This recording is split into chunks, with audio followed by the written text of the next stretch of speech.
Hey everyone, Walter Crosby, your host of Sales and Cigars. Really have we have a longer podcast today. It runs pretty close to an hour, but it's packed full of actionable ideas. It's packed full of ideas that you can use in marketing, in your sales, and in a way to go about getting on podcasts and what you can do to add value to those podcasts and really tell a story. So Adrian does a great job of sharing this. We have a PDF in the show notes that I really recommend that you take and download. It's just chock full of ideas and things that you can do to follow this framework and get yourself on podcasts to be able to tell your story. And if you're not interested in podcasts, that's cool, but it'll help you tell a better story when you're with your prospects and your customers, or you're at the bar trying to pick somebody up. Doesn't matter. Telling a story is what matters. So go grab a cocktail, go grab a cigar, strap in for another fun episode of Sales and Cigars. Thanks. So, Adrian, I appreciate you taking some time to jump on the podcast today. I don't say this a lot, but I say it with sincerity. I've been looking forward to this conversation because it kind of hits close to something that I've been trying to accomplish and trying to do, and so I think we're going to have a good time with this conversation. Well, thanks a lot for having me on, man. It means a lot, and I'm happy I could serve you personally, and of course the audience. So you're down in Austin, which we talked a little bit about in the green room, but I was there a year ago, and I couldn't believe how many cranes are floating around in the air. They're building stuff everywhere. You got those little scooters running around town. I busted my ass on one of those, so yep. I don't have a Really? good. I have a funny. I don't get on them anymore because of that. But yeah. Oh, well, I got on one with my wife who could barely, she can walk, but she was walking down our driveway, which is about an eighth of a mile long. But she was walking down the driveway and she fell and broke her arm, right? And had a steel plate put in and surgery, right? It was a kind of a big deal. Walking. So she got on one of those scooters. Oh. And I'm thinking, do I have my Blue Cross card with me, right? And she handled it. We went all across town. We're staying at the Canopy, and we went all the way over to the bridge where the bats are. Yeah, on the scooter. That's a good on little the distance. scooter. That's a good little distance. Yeah, I thought so. And there was no incidents. There was nothing scary. I kept looking back to make sure there was no, she was still with me. But, I don't know what I did. I hit the crack of a sidewalk, and it was like elevated, so it boom, and it shot me forward. If that makes sense. So it was, yeah, dude, banged up my forehead, and it was not fun, but no stitches or anything, and I'm alive. So all I know is I don't like scooters anymore. Well, you learn a lesson, and you work with that lesson. Yep, exactly. All right. So we're going to talk about podcasts. Yes. On a podcast. Yep. This is cool. So let's talk a little bit about the entrepreneurial journey to get to where you are. You're a young man. You got some experience. Your NLP stuff. That's a fascination of mine. Yeah. So let's just talk about where you went, how you got here. So in the winter of 2014, I'm not going to go year by year, but in winter of 2014, I experienced a heartbreak. The high school heartbreak, where you feel like your whole world comes crumbling down. So I was like, oh, my world came crumbling down. And because I thought that it was crumbling down, I felt like it was crumbling down, and I acted like that. And what I mean was I dropped I was studying to become a fireman. I was like a really happy-go-lucky kid. I was like, had a six-pack. I was super motivated. But then when that breakup happened, that whole effort part in my brain turned on. And I gained 98 pounds in 4 years. So during that 4-year time span, I graduated high school. I was unemployed, and so the only way I made money was selling weed. And so little did I know that was like my first entrepreneurial hustle, because it was a hustle, And so it is. All right, so I wasn't hurting for cash.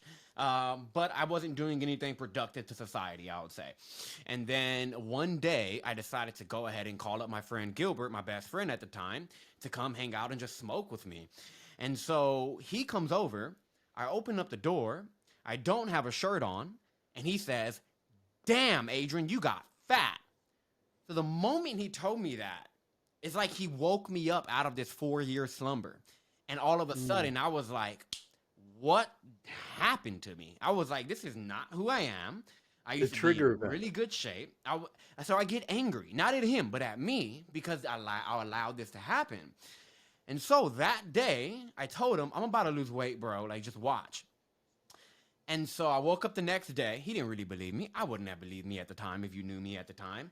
I woke up the next day, and in 9 months, I lost 91 pounds. And so I woke up that next day, and I didn't stop, all right? And I still haven't stopped, all right? I'm not losing weight anymore, but like the lifestyle. So I went and I lost 91 pounds. Now, during that time, I lived with my mom. So when I was living with my mom, we had the neighborhood house where if like all the friends in the neighborhood, we came to my house, right? And so I was hanging out with like six friends in the neighborhood every day at that time. And so when I started getting in shape, they had no choice but to come along with me. Because I was like, every time you come here, I'm going to be working out. So like you were the straw. You were that straw that stirred the drink. Huh? That's a good way to put it. But that's exactly what it was. I was like, look, either you're going to get in shape with me or you're not going to hang out with me, period. And all of them were like, oh, I guess we'll work out with you. And so I used to have this big whiteboard in the garage. Every day they'd come in. I'm like, okay, station A, station B, station C. We're gonna set this timer. You're gonna go here. You're gonna go here. So we're not gonna run into each other. So I was setting up all these workout programs, programming all this stuff, not knowing that that was a skill. And then one day, as I'm explaining the workout, my friend stops me and he goes, "Adrian, bro, why don't you just get paid for this?" I was like, oh shit, people pay people to do this, right? I was like, oh, that's right. So I went on Google, and I never thought of myself as an entrepreneur, but I went on Google and I was like, how do you become a personal trainer? 6 months later, I make my very first post. I was maybe like 5 months out from my certification, but in Texas, or at least in Texas, but you don't need a license. It's not like you don't need a license to do it. So I was like, screw this, I can just start now. Like, I don't need a certification. So I made a post on Facebook. Hey guys, $20 sessions. What it do? Like, let's start doing this damn thing. And I filled up my roster with like 13 people. And the thing is, when you're a personal trainer working with 13 people, you don't really have much room for more people because that's 13 hours, right? You're having this individual sessions. I was barely working out now. I was having to squeeze my meals in between sessions. I was happy though, because I felt useful for the first time. I was like, oh my God, like I'm doing something and I'm helping people. You were an entrepreneur. I was an entrepreneur, but I was making like $1,000 a month. Like I wasn't making any money. I stopped selling the weed because I was like, I want to do this like thing the right way. And I wasn't making any money. And so at this point, I was open to like figuring out how I can change it. And I'm also very upfront. I was not a passionate personal trainer. I was a passionate human being that found something I was good at, and for the meantime people were giving me money for it. But it wasn't like fitness. Still to this day, fitness is a value of mine. It's not a passion of mine. And so I was doing all of this stuff, and I kept scrolling on Facebook, and this one guy just kept popping up on ads. Hey, you broke personal trainer, you want to go online and start making some real money, $10,000 a month, be an online trainer, no more sessions? I was like, what? Okay, finally they got me to click. I bought. I had like $1,200 to my name. I went like $9,000 into debt to do it. I was like, look, man, I don't have $10,000. I have $1,200. This is all I have. I'll give you $1,200. Give me 30 days. I'll figure it out. I went and asked everybody if they can just help me out. And I actually raised a little bit more than I needed within 30 days to foot that bill. And the way I raised that money was just calling friends and family. I was like, hey, look, I'm doing this thing. I promise I'm going to work the shit out of this thing. I'm going to pay you back with a little bit of interest. Just help me out with $1,000, $2,000. This is how much I need. What can you help me with? So I had all that money for it. I did it. And then 3 months in, the program was only 3 months long. No sales. I did 27 sales calls, but not a single freaking yes. But the one thing that kept me going was that 3 feet from gold story, and the Think and Grow Rich, right? Like, keep digging, you're gonna strike gold eventually, right? And so Yeah. that just stayed in the back of my mind. I was like, Adrian, 3 feet from gold, 3 feet from gold. 28 sales call. I got my first $1,500 sale. I got my first yes. All of a sudden, the confidence came in. I was like, oh my God, I just made $1,500 in a 30-minute phone call. This is it. The confidence hit. That month I did 12K. The next month I think it was like 22,000. The next month it was 30. It was just constantly going up. And I ended up making a little bit under $500,000 in my first 18 months running that online fitness business. Now, during that time, I was experiencing something, another interesting thing where I was charging a lot of money to work out, to like coach. I was charging $5,000 for 3 months. Okay. So I'd have somebody pay me $5,000 and change their life. I'd have somebody else pay me $5,000, but throw me this big fat book of excuses as to why they couldn't work out or eat right. And I was like, God, you paid me all this money and you're still not doing it. And so I became obsessed with understanding why human beings did what they did. Because I was like, if I can understand why human beings do what they do on a scientific level, if I can understand that, then I can somehow, some way manipulate what's going on in their brain so they can get what they want. Because manipulation means to control in a skillful manner. And so I thought, all right, I got to figure out how to change people's brains. Because weight loss is nothing more but changing who you're being, right? And so I was like, okay, so let me figure this out. So I started studying cognitive behavior therapy. But the only thing was it wasn't effective. It was 38% success rate on an average of 22 sessions. I was like, I wouldn't pay for that. I was like, okay, so there has to be some better way. So I'm looking up alternatives to therapy. And I come across this blog that says 100% better than therapy 100% of the time. Killer headline, very biased.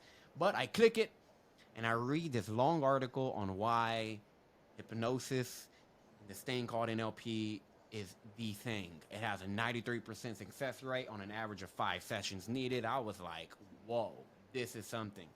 But me, I don't believe things unless I can validate it for myself. I had a fear of public speaking, so what did I do?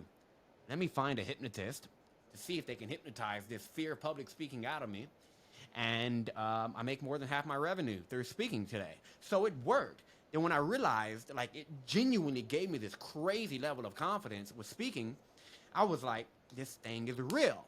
So I was like, when I validated it, I went down the deep rabbit hole of studying hypnotherapy, NLP, and that is what led me to closing down my fitness business because I believe in the power of attention and keeping your attention tight, and I didn't want to run 2 companies at once. So I was like, okay, let me close down the fitness business and let me do this hypnotherapy thing. And so that's what I did. So I closed down the fitness business and I started doing hypnotherapy full time. And so at that time, I was like, well, I'm pretty sure if I just implemented the same strategies that I used to grow my fitness business, it should work. And those strategies were simple. Send 50 friend requests a day to people who looked like they needed my help. You know, it's grimy, but it worked. DM those people, DM 50 to 100 people a day.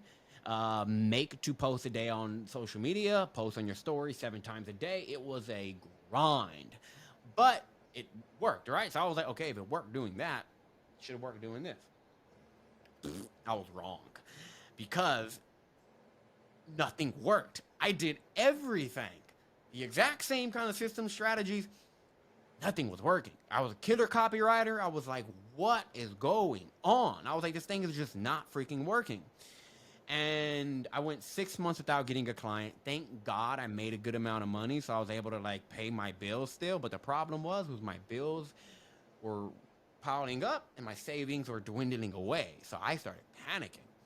And it got to a point I had to move back in with my mom. Like, I lost everything. I went down to, I remember at one point in time I had over 100 grand, 150 grand to my name.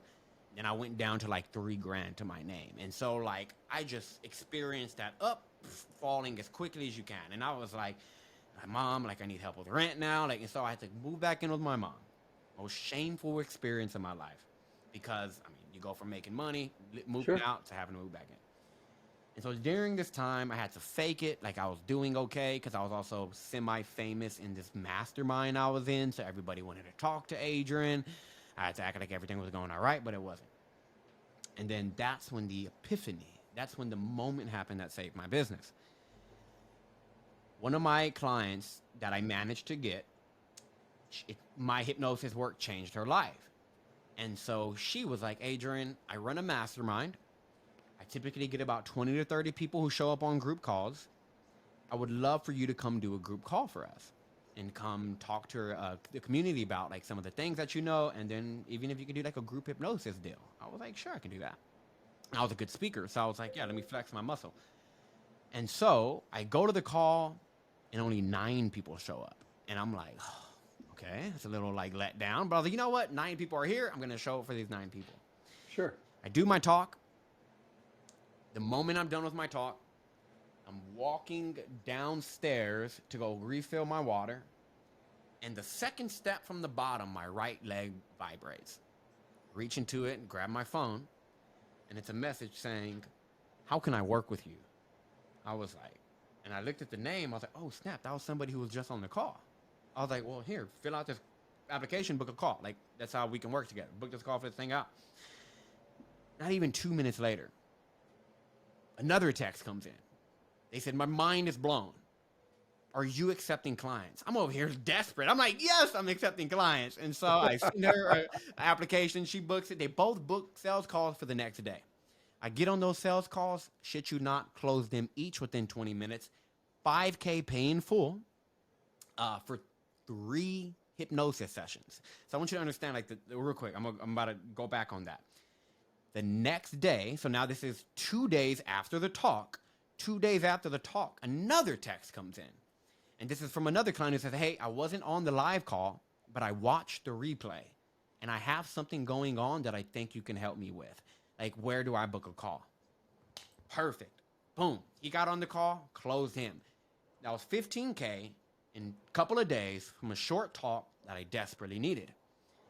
So I think one of the most powerful things anybody can do, one of the most powerful skills you can like develop is self-reflection, right? Reflection on the things that are working or not working. So when these things, when I got these 3 clients, I started to stop. I was like, okay, what just happened? Because first things, they didn't bat an eye at my price. And if you know anything about hypnotherapy, if you want to go do 3 sessions, your average hypnotherapist is probably going to charge you $300 to $500. I'm charging $5,000 for 3 sessions. And they paid it in full, no objections. And like, they were like, okay, yeah, sure. $5 grand. I was like, why did they, like, what just happened? Because they had a problem that was bigger than the $5 grand. Yeah, that.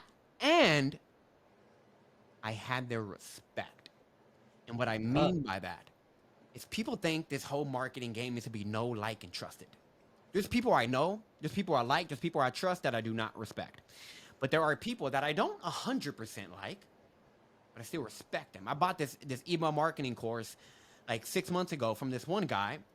I did not agree with his religious views at all. And I kind of didn't like him.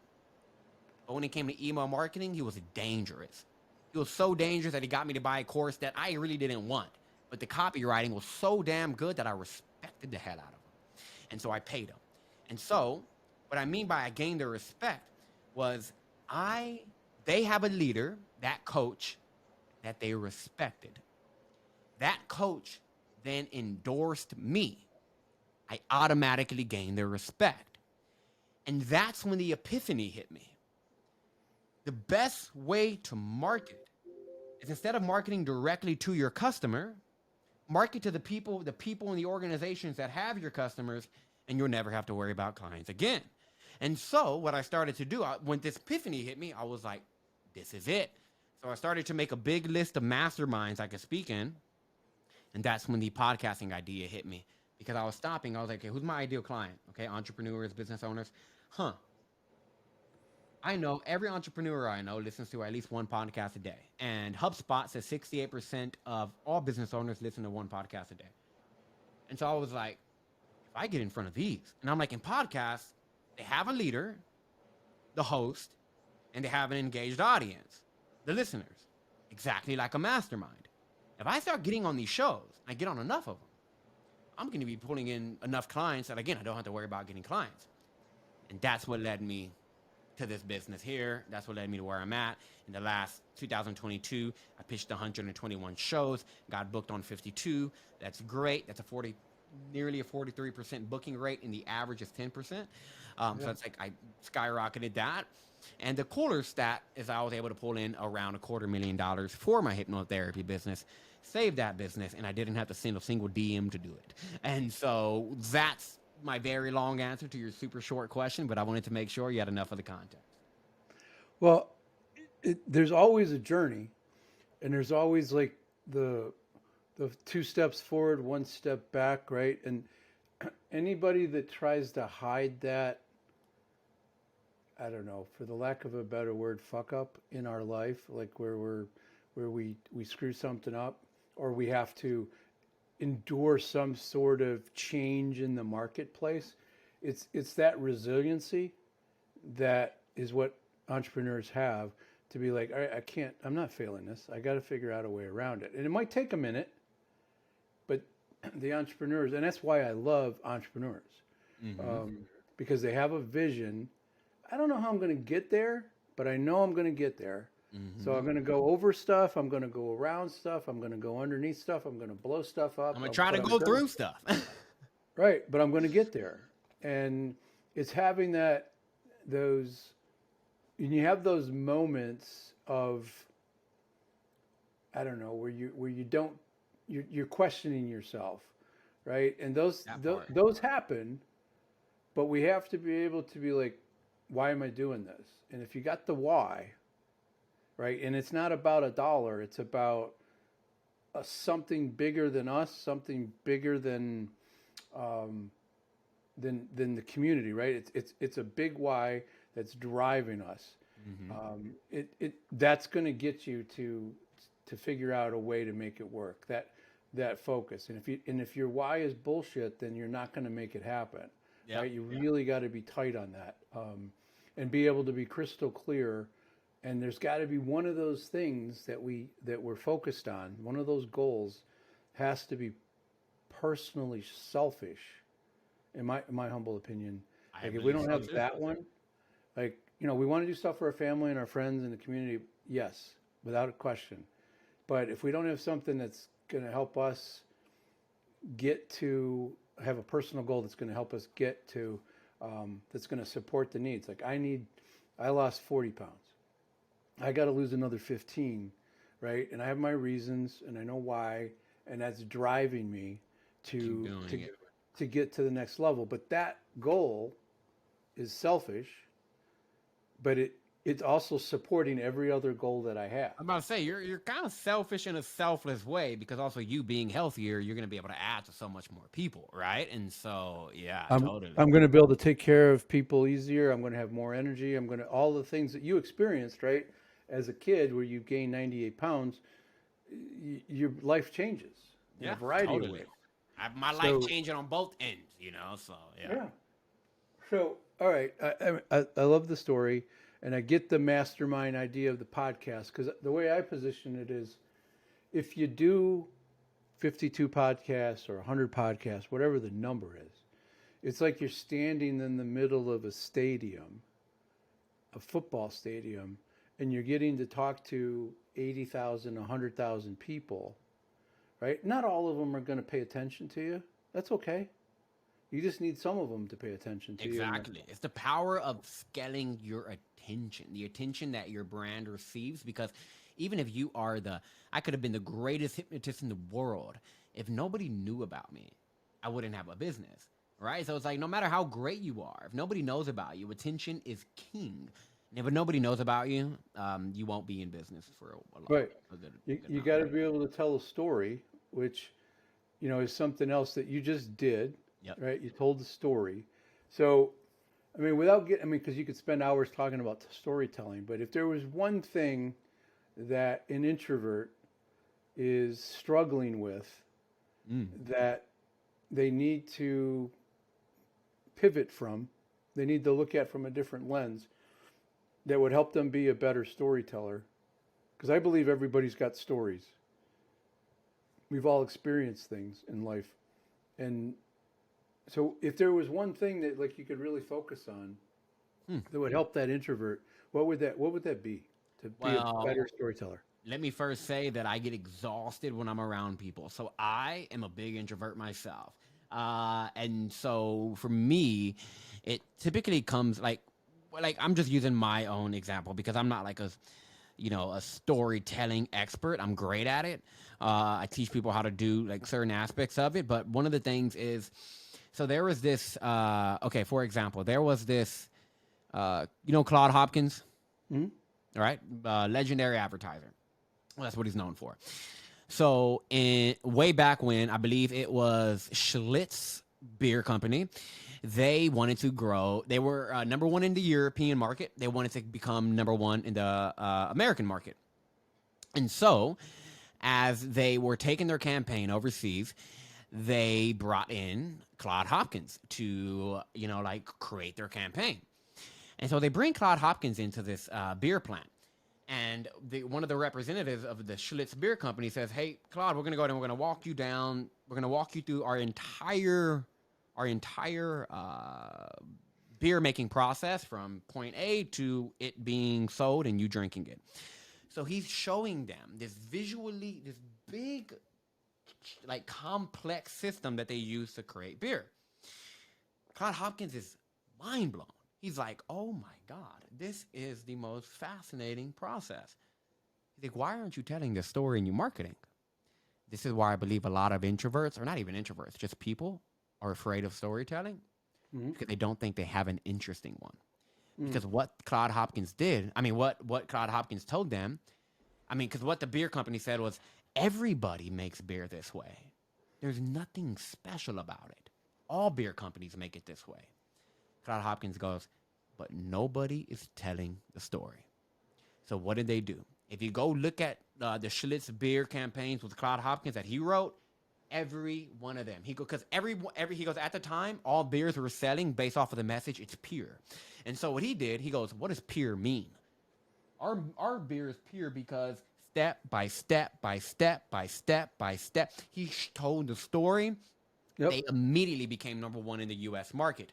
And they're still one of the leading selling brands today. And if you look at their marketing campaigns today, it's still all about their process of their purity.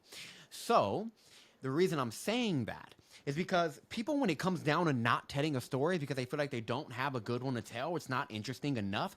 But the reality is we are human beings who are highly interested in stories. Even if it's the most boring story ever, you don't even know what it's about, you'll be interested. For example, Walter, I woke up this morning. It was around 3:15 a.m. and I got a chill across my body. Then I heard this loud screech in my kitchen. So I rolled out of bed. My feet hit the ground, and I started tiptoeing down the stairs. The moment I looked up, what I saw blew my mind. You don't even know what this story is about, but you're like, Adrian, what did you see? The reality is human beings are highly interested in stories, no matter what the story is. So if you tell your story, you automatically become more interesting.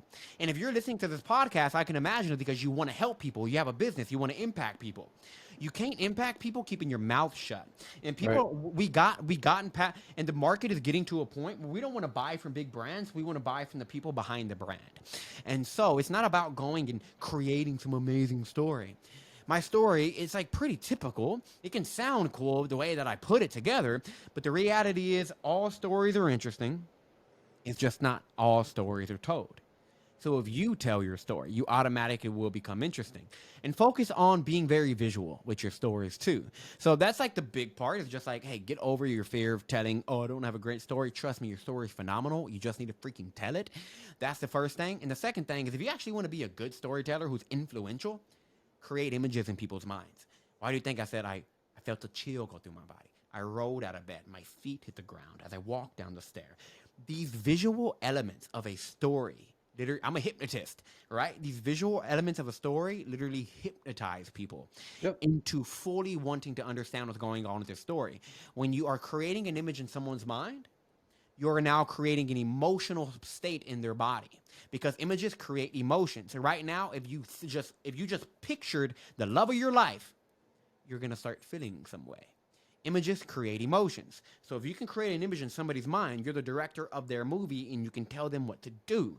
This is exactly why stories are extremely powerful when it comes to selling, because you can engage people's emotions and tell them what to do after. And everybody's playing a movie in their head. Everybody, we all got movies in our head. I'm a hypnotist. I've helped literally thousands of people change the movie in their head. And it's all a script that you're playing, you know? It's Yeah. all a script that you're telling yourself. Or it's skipping and you keep playing the same pieces over and over, and it's a terrible And story. you're not even conscious of it. Yeah. Yeah, and you because one of the things I learned a long time ago with the NLP is you ask yourself shitty questions, your mind is going to go get you some shitty answers. Your mind will always find whatever it's seeking. It'll answer the question. It just might not be the best answer we're looking for, and it's going to keep us in that Yeah. spiral. And that's another thing. Now that I look back, I've never thought about this, but now that I look back on my journey, I never kept asking myself. I never asked myself like really degrading questions. Like, why did you fuck this up? Like, why are you being so? Like, for me, it was always, how do I figure this out? Right? If I wasn't asking myself that question, this podcasting idea would have went straight past my mind. Right. Right? I Because wouldn't it's have like, figured it out. how do I make this better? How do I do this better? What can I do better this way? What didn't work and why? Right? Whatever that angle is, but it has to be in the direction that we're trying to go. And if we don't ask that directional question, and we're liable to go the wrong way, and we're going to get off track. We're going to get lost. We're going to end up in the woods, and we're going to get stuck, and it's not going to be fun. However metaphor we're going to go with. So let me come back to your framework, right? Because I read your PDF about it's incredible value, breaks it down and tells how to do it. But to get to being on podcast and being able to tell your story, how to tell your story, you got three simple steps. So I'd love to. We'll have this in the show notes so people can go grab it. Right. So don't worry about.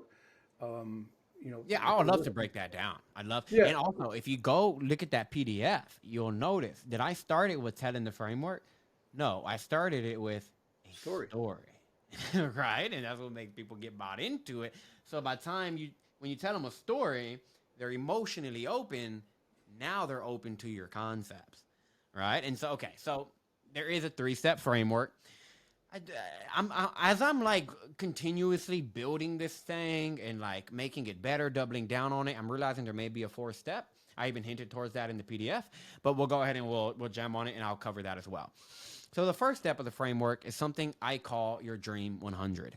So one day I reached out to my mentor, Michael Chu. I knew he was having this big talk. I didn't feel qualified, but still I was like, look, I know his clients are going to miss out if I'm not there to speak. So I pitched them on being able to go speak at his mastermind. He said yes. By the way, the world belongs to people who ask for what they want. Anyways, and so I found myself at this talk.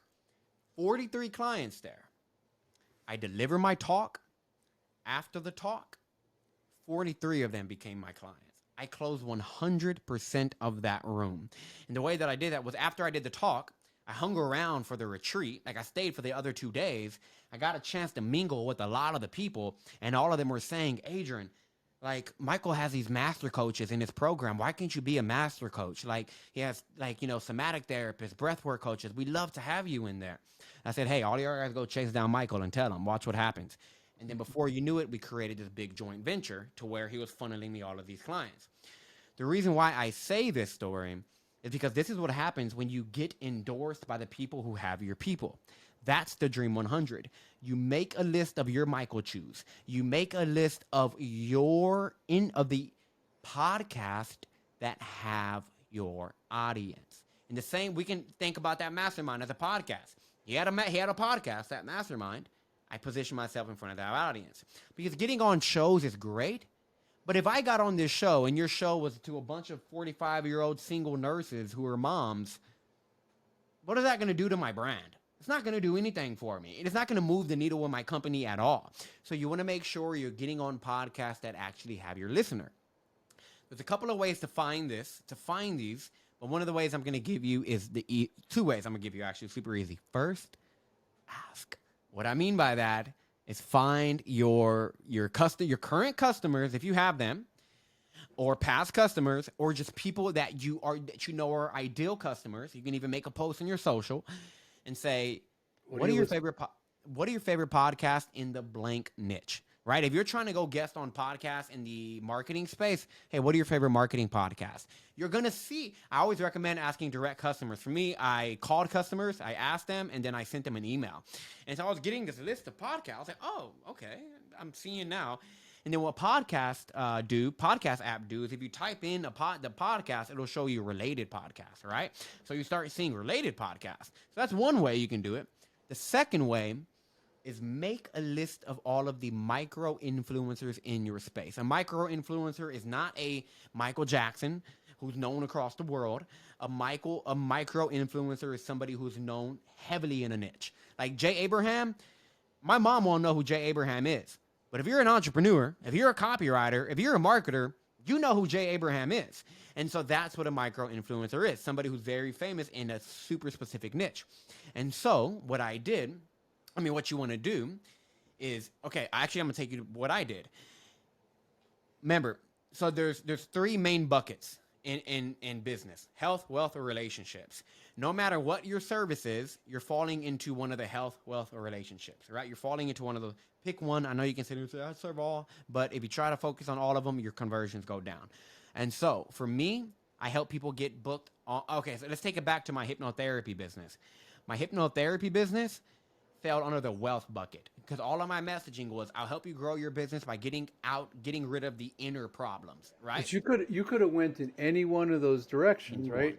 Anyone. But you wanted to go one direction, so you change and you focus, and your messaging is all towards growing business, wealth creation, dollars, right? In some capacity.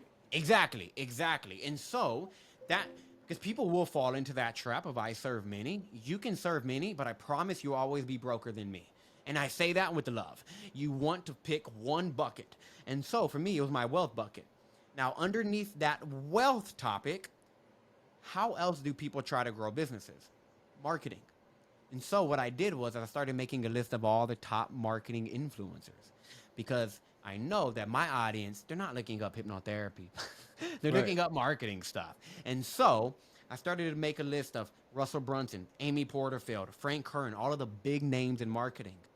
And then what you want to do, this is what I did. I go on the podcast app. I look up their name. If they have a show, their personal podcast will show up. But what also shows up is all the shows they've been on. Now you have a list full of shows that, number one, they have guests because they already had him on. They already had them on. Number two, they're interested in your topic because that person was in your topic. And they're open to having the kind of things that you talk about on there. So that's how those are two. There's a couple of other ways, but I don't want to. There's other ways, but you nailed a couple of them. So now it's once you get that list, now you got to go try to convince those people. Now you got to get them on. So now here comes the powerful part, the pitch. So when I got this idea, there was somebody in my space, in the podcasting space. She's like the podcast guesting queen. Everybody knows her as that. That's like a personal branding. So I went on her course. I bought her course, like $100 course, and it taught you how to get booked on podcasts. So I saw this pitch framework. I was like, cool. I sent out the pitch to 40 shows. I didn't even get a no. What I mean by that is I didn't get a response. And so I was, again, the power of reflecting on what's not working. Instead of sending another 40 pitches, I said, let me look at this pitch real quick. Let me apply my marketing mind to this, because like I consider myself a dope marketer. All right, what the heck is working with this pitch? Two things stood out to me. The first thing is a pitch started like this. Hey, my name is blank, and I do blank, and I've accomplished blank. That was, let me tell you, a big rule of marketing, and you probably already heard it on this show, but nobody gives a damn about you. Nobody cares about you. And when it comes to marketing, right now you're listening to this podcast, not because You probably love Walter, all right? But let's be real. It's probably not because you're crazy about Walter. It's probably because you listen to this show because you know it's going to do something for you. And you do like the personality of Walter. But at the end of the day, the show is going to do something for you. In a marketing context, people are only worried about what you can do for them. What are you going to deliver to them? Yep. Exactly. So if you opened up a pitch talking about you, automatic turn off. I was like, all right, I can't believe I didn't catch that. And the other, can't even believe I didn't catch this at all. The email was about 850 words long. So in other words, Walter, it was in the think about this, middle of your day. Hey man, I got a book for you. Read it real quick. I was literally asking people to do a chore because to read that email felt like a chore. I was like, dude, no, but I wouldn't read this. No wonder why. A lot of words. Right? And that's about 100% of the kind of pitches I can get today. But I was like, all right, this sucks. I'm just going to act like I didn't buy this and let me figure out how I can do this. I was like, okay, because I'm a trained hypnotist, so I know how to pull on people's emotions. So I was like, all right, let me take what I learned from hypnosis and from marketing and marry these two and see what I can come up with. So the first thing I knew was I need to create some kind of emotional jump in their body. I was all right, if I can get them to have some kind of emotion, they're more likely to say yes. But in order to get to that emotion, I need to tell a story, right? But I can't do this boring ass pitch anymore. I have a crazy good personality. I'm a badass communicator. If they saw my face, if they saw the way I was, they probably would want me on their show. So instead of putting my pitch in a email, I put my pitch in a video. And I said, let me give this a shot. And so I told my story in 3 minutes or less, or sometimes a little bit over 3, but I aim to keep it under 3 minutes. And I sent it out to 10 podcasts. Now, let me clarify. This wasn't one video that I sent to 10. It was customized it. Per podcast. I said their name. I said the name of the show. I said what episode I listened to because I did listen to episodes. I genuinely will. Either I can't listen to a full one, I'll skim through it. I will get content out of it.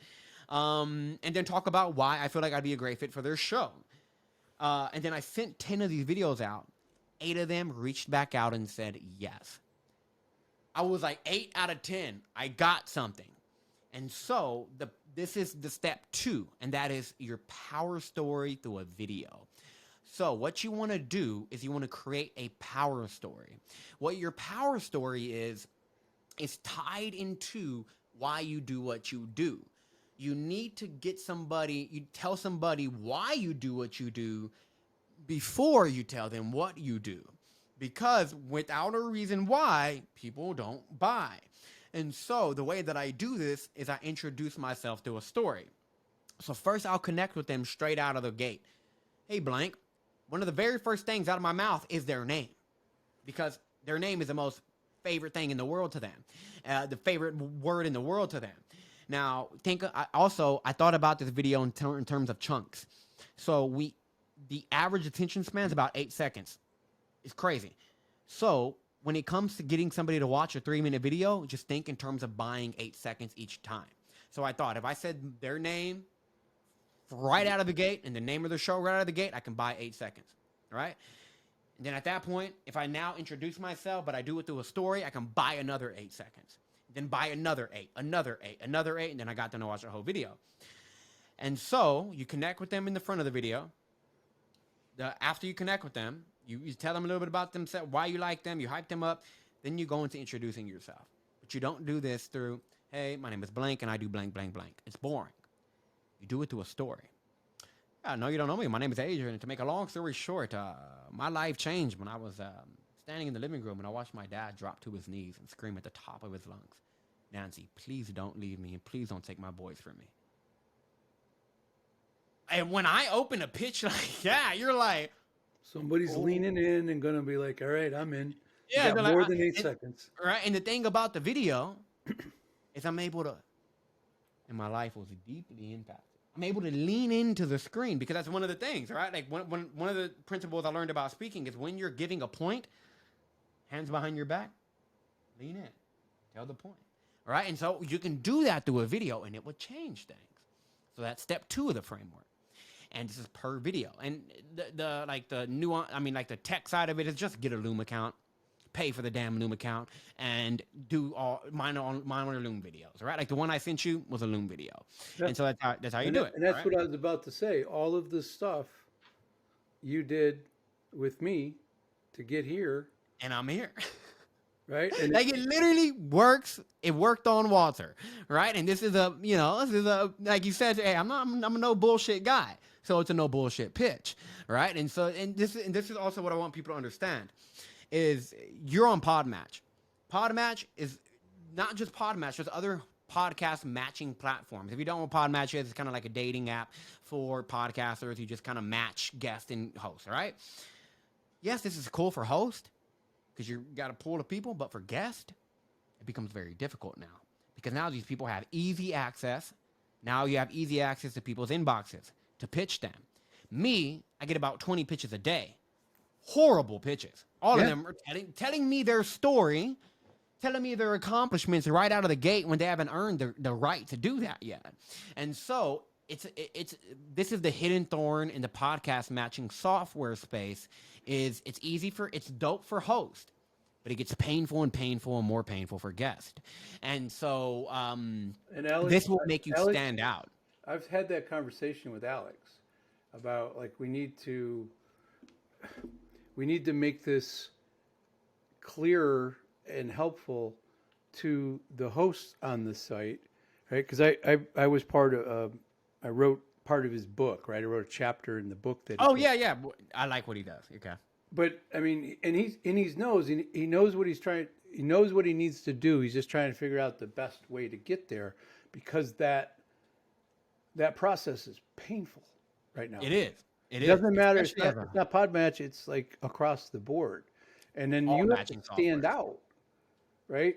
But here's this is, in my opinion, given what you've put together in this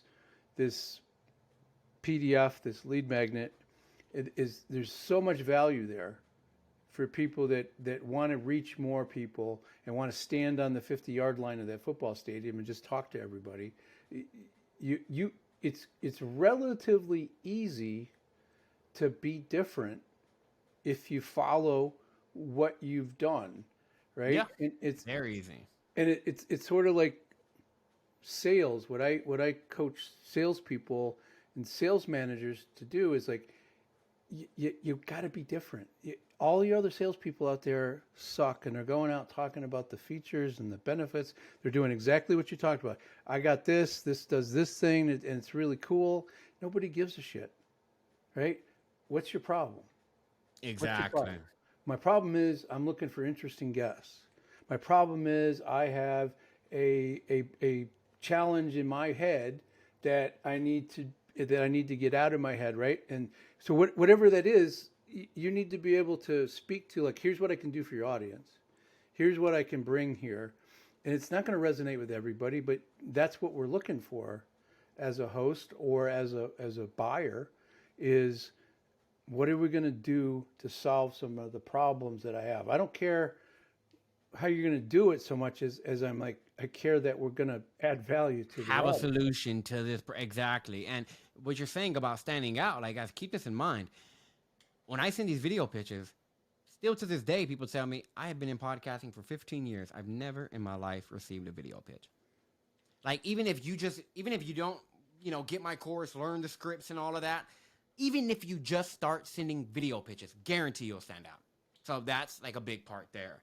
Now, the third step of this framework, to sum all this up so everybody has the full thing, is you want to actually be a powerful guest.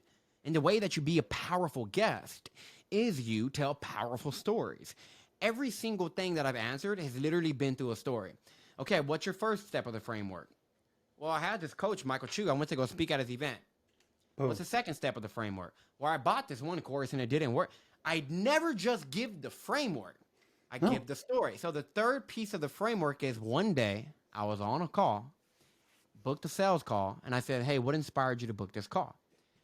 Well, Adrian, I heard you on the Network Marketing Secrets show with Gloria, and oh my God, when you explained how that guy like really had a lot of fear around his voice, that's me. That was engineered. I got that kind of response because on the episode itself, I used stories to answer every question.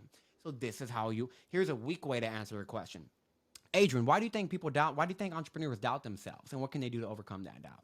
Well, they doubt themselves because they don't believe in themselves, or they doubt themselves because they don't think they're good enough, or shitty answer. Great answer. Well, actually happy you asked that. I had a client come to me one time, and he was really struggling with putting his book out. He had a lot of doubt around it. So we did hypnosis, and we did something called timeline therapy. And what this did was it took him back to a moment where he was 4 years old, and he tried to tell his big cousin something. And his big cousin, who was 9, said, "Shut up, Alex. Nobody cares about what you have to say." And in that moment, my client, as a 4-year-old, goes, Nobody cares what I have to say. I guess my voice doesn't matter. And that became an internal story, movie, that he was telling himself. And so what I did was I helped him reparent that part of himself, rewire the neurons rewire the neural pathways that were created and sustained since that point, and change that little boy's perspective. So the only way to overcome doubt is to find the reason why it's there, to make peace with it. And that is how you truly overcome doubt without trying to overcome it. You move through it.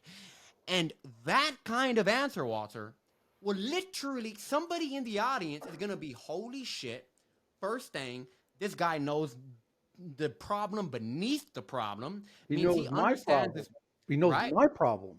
Right? He knows my problem better than me. Because they're probably sitting there like, I had no idea about this kind of concept. So when you know somebody's problem better than they do, subconsciously, whether they know it or not, they make a decision that you're the person they want to solve that problem. So that's the first thing that this thing does. And the second step is, again, it's a hypnotic story. It tells them, like, it moves their emotions and it shows them, and never just share the struggle. I was like, yeah, and since then he's been able to produce a book. He's spoken at Harvard, Good Morning America. Always talk about the end of it, because to them that shows them, oh my God, there's like a way for me to get out of this. When they believe they can get out of it, they're likely to contact you, right? But you have to be able. I mean, you got to tell the story. It's got to be powerful. It's got to start and then show the end and then show the outcomes, and you have to be able to deliver. Yeah, I think if you suck at doing what you do, don't podcast guest. Go get great at what you do, then start podcast guesting. Because if you have a shitty offer, shitty value, don't scale it, right? Like fix the stuff and then start scaling the stuff that's working. But very good point. And another thing that I want to add to the story part is make sure that you always highlight the lesson in that story, right? The reason, like, think about the story on stories I told you about Claude Hopkins. At the end of that, I said, all stories are interesting. It's just that not all stories are told. That's a golden nugget for somebody. It's gonna be like, wow. So you tell the story, and the reason I share that story is because it highlights the golden nugget, and then you can go more into like the practical side of things. But story first, open them up emotionally. Now they're open to whatever the heck you say after that. Because they're engaged. Their mind is there. They're feeling something, and now they're open to having this conversation. And whether it's marketing or sales, right? The same principle applies.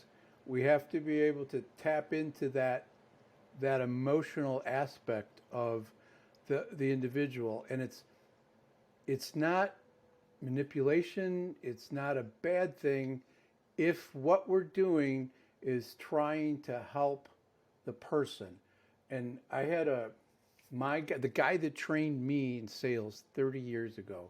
He came. I had him come to an event that I was having in my office. Hey, I'm gonna have like 30 people there. I need somebody to come in and say something smart for about 20 minutes, right? And I said, can you come in and talk about strip lining or negative reversing? So he said, yeah. So my wife is in the back of the room, and she's very introverted. She's very quiet. And so we start talking about how to do this and what it sounds like and what the results are. And this introverted, quiet little person stood up in front of 30 people and pointed at me and said, "You do that to me." Right? Oh. And I looked at Jerry, and I'm like, dude. And he goes, "Well, she's not supposed to see it, right? You're supposed to be really good at this." And like, she didn't see it. She didn't. Now she does. So get me out of this, right? because she thought of it as manipulation. And once he realized that, he goes, oh, he's not trying to manipulate you. He's trying to figure out what it is that you really want, right? Because her story was that when she wants, like, do you want to do A or B? I would reverse this and ask her some questions, and then I would figure out what she really wanted to do, and then we were like, well, let's do that. Right? I wasn't manipulating her as much as I was trying to figure out what it is that she wanted so we could go do that and everybody's happy.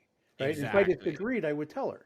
So But to yeah. this day, I will do something like that and she'll be like, don't Weinberg me.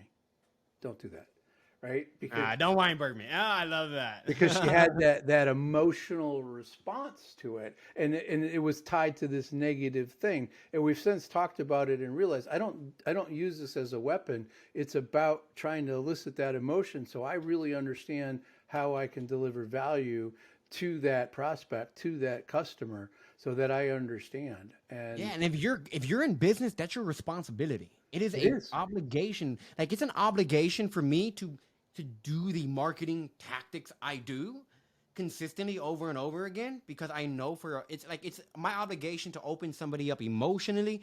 It's my obligation to let them know I have a solution to their problem. It's my obligation as a business owner. So like that's another thing I said. Like if you can't get over that whole like like I feel like I'm doing like you probably should be cleaning a business owner's house and not actually running one. Yeah, or working for one. Yeah. Or working for one, right? And so that's like the thing that I say. But one thing on this last framework, this last step of the framework, is you need to make sure because podcasting, it's great, but it's rented land. Mm-hmm. What I mean by that is I do not own all the data, all the listeners. I don't have those emails. I don't have those names. I don't have those numbers. Heck, you don't even have them if they're just coming directly off of the platform. And so what you need to do is you need to take a rented land and turn it into owned land. And the way that you do that is by getting people from your podcast interview to your email list. Because all my money's made through my email list. All my money's made, that's where I make all my money. And so what you want to do is you want to turn them into an email list subscriber because without a list, you're renting your business. It's very important that you own data, that you have a set of data that you own. Because when I have an email list, I now have a group of people who have raised their hand to be in my world, and now I can market to them. Yeah, some people unsubscribe, some people tell me to screw off, some people never open a damn email, but enough people open my emails and buy my stuff for enough for me to be able to do cool things like this and, work a couple of hours a day and make damn good money, right? And so you need to make sure that you send people to a place where they can find you because at the end, almost every host is going to ask, and if the audience likes you, where do they go? What you need to do is you need to make sure at that point you have a lead magnet ready for them. You send them to the lead magnet, which is exactly what I'm about to do right now. So study literally what I'm doing right now. And when they're in the email list, then you can sell them whatever you want to sell. And they get a choice, right? And it's their choice. But we're going to have the powerpitch.co/PDF. We're going to have that in the show notes for people. But what I can do is endorse this as it's a simple process to work through, a methodology to work through it. But you explain it, you explain the why, you tell a story, you're leaning into it. Like you want to keep it's. Yeah, and there's something I also like on the PDF. I also go more deeper into monetizing podcasts. Yeah. So if you want to learn that process, yeah, definitely, like you said, There's the link will be in more the show notes. value in there than what people expect. It's and that's sort of the thing. Well, I'm happy to hear that. Give them more than what they're expecting. So anybody that's listening to this that has a story or they just want to learn how to tell a story better in their world, whether that's sitting at the bar with some friends or because this all applies. If you're trying to communicate to a teenager that's your child, or you're trying to pick up some, girl or guy at a bar, or if you're trying to sell something to somebody, it's all about stories. All about stories. And this is the most powerful thing in the world. And you have a story. You may not think it's like as sexy as somebody else's story. Doesn't matter. It's your story. It's authentic. Tell it, and you'll be able It to, will be sexy to the right people. and you'll That's get all that better it at it. matters. It just matters that your story is impacting the people around you. And like, if you listen to the show again, I know you're the kind of person who wants to impact. And so tell your story, because if it's quiet, I promise you, your impact will probably be and not packed. You probably won't make the whole thing. So keep that in mind. Absolutely. So let me ask this question. Um, Past or present, does Adrian have a relationship with cigars? Absolutely not. I've never smoked one in my life, and I don't plan on smoking any cigars in my life. So I would say no. So that doesn't surprise me because of the whole loss, the weight, the idea of being healthy and staying with that. I'm still sticking to my herbs. I'll tell you that much. That's good. There you go. Proud of you. That's awesome. So Yep. we'll have the notes and the way to reach out to you to download that. That'll all be in the show notes. I really appreciate the value that we brought to the audience, the stuff that I've learned. Thank you, and Absolutely. Thanks for having me. appreciate the time, man. Thanks.